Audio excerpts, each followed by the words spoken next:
আল্লাহর রাসূল সাল্লাল্লাহু আলাইহি সাল্লাম বলেছেন, আলা উনাব্বিউকুম বিআকবারিল কাবাইর, ও আমার উম্মতরা, তোমাদেরকে কি আমি বলে দেব পৃথিবীর সবচেয়ে বড় অপরাধ কি? ক্বালু বালা ইয়া রাসূলুল্লাহ, সাহাবারা সবাই বললেন, হ্যাঁ আল্লাহর রাসূল, আপনি বলে দেন না এই পৃথিবীতে যত অপরাধ আছে সবচেয়ে বড় কোনগুলা? উনি বললেন সালাসান, তিনবার আল্লাহ নবী বলল, আমি কি তোমাদের বলে দেব পৃথিবীর বড় অপরাধ কোনটা? আবার বলল, আমি কি তোমাদের বলে দেব না পৃথিবীর বড় অপরাধ কোনটা?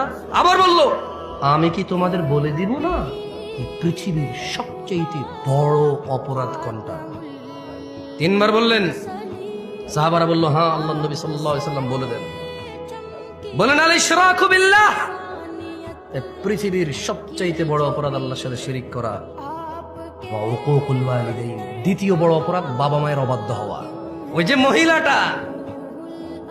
যে মহিলাটা চিকন হ্যাংলা পাতলা 50-55 বছরের বৃদ্ধা, ওই যে পুরুষটা এখন কোনো কাজ নাই, একটা পাঞ্জাবি আর লুঙ্গি পরে এরকম ওয়াজ মাহফিলে যায়, কোনার দোকানে গিয়ে 2 কাপ চা খায় আবার ঘরে চলে আসে, ওকে কোথাও ডাকা হয় না, ওকে কেউ 5 পয়সার দাম দেয় না।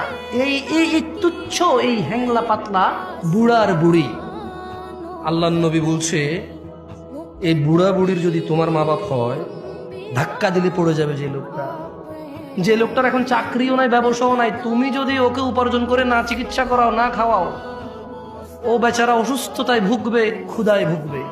এমন দুর্বল একটা মানুষ। আল্লাহর নবী বলল যে পৃথিবীর বড় অপরাধ ওয়াকুল ওয়ালিদাইন, এই পৃথিবীতে সবচেয়ে বড় অপরাধ শিরক। তারপরের অপরাধ হচ্ছে বাপ মায়ের অবাধ্য হওয়া।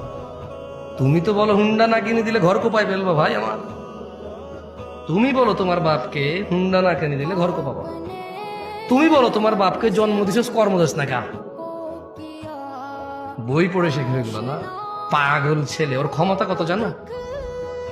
এই যে বুড়া লোকটা যারে তুমি বলো যে আপনি কিচ্ছু বুঝেন না, শুধু শুধু কথা বাড়ায় না এই জায়গায়, ওর ক্ষমতা জানো? এই যে তুমি যে জান্নাত, মানে যেখানে না গেলে আগুনে জ্বলবা, হ্যাঁ, এই জান্নাতের যে দরজা দিয়ে ঢুকবা না, এই বুড়া লোকটা এটার চৌখাট। এটা কি চৌখাট?